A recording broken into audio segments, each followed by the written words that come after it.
ಸರ್ಕಾರಿ ಶಾಲೆಗಳಲ್ಲಿ ಶಿಕ್ಷಣದ ಗುಣಮಟ್ಟವನ್ನು ಹೆಚ್ಚಿಸಲು ಮತ್ತು ಬೋಧನಾ ಪ್ರಕ್ರಿಯೆಗೆ ಯಾವುದೇ ಅಡ್ಡಿ ಉಂಟಾಗದಂತೆ ತಡೆಯಲು ರಾಜ್ಯ ಸರ್ಕಾರವು ಮಹತ್ವದ ನಿರ್ಧಾರ ಕೈಗೊಂಡಿದೆ.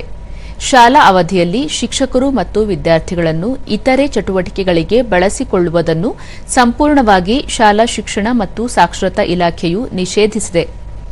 ಶಾಲಾ ದಿನಗಳಲ್ಲಿ ಮತ್ತು ಶಾಲಾ ಸಮಯದಲ್ಲಿ ಯಾವುದೇ ಶಿಕ್ಷಕರನ್ನು ಅಥವಾ ಮುಖ್ಯೋಪಾಧ್ಯಾಯರನ್ನು ಯಾವುದೇ ತರಬೇತಿ, ಕಾರ್ಯಾಗಾರ, ಸಭೆಗಳು ಅಥವಾ ಇತರೆ ಚಟುವಟಿಕೆಗಳಿಗೆ ನಿಯೋಜನೆ ಮಾಡುವಂತಿಲ್ಲ.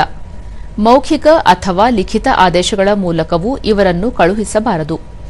ಜಿಲ್ಲಾಧಿಕಾರಿಗಳು ಹಾಗೂ ಜಿಲ್ಲಾ ಪಂಚಾಯತ್ ಮುಖ್ಯ ಕಾರ್ಯನಿರ್ವಾಹಕ ಅಧಿಕಾರಿಗಳು ಸಹ ಇಂತಹ ಯಾವುದೇ ನಿರ್ದೇಶನ ನೀಡುವಂತಿಲ್ಲ ಎಂದು ಸ್ಪಷ್ಟಪಡಿಸಲಾಗಿದೆ.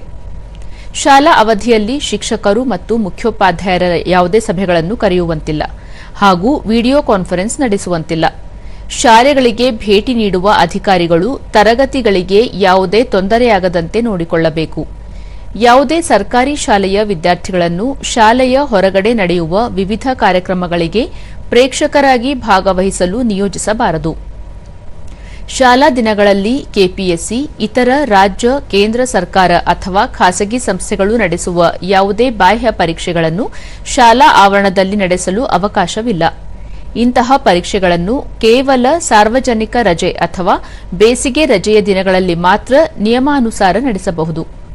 ಈ ನಿಯಮ ಉಲ್ಲಂಘಿಸಿದರೆ ಸಂಬಂಧಪಟ್ಟ ಅಧಿಕಾರಿಗಳ ವಿರುದ್ಧ ಶಿಸ್ತು ಕ್ರಮ ಜರುಗಿಸಲಾಗುವುದು ಎಂದು ಎಚ್ಚರಿಕೆ ನೀಡಲಾಗಿದೆ.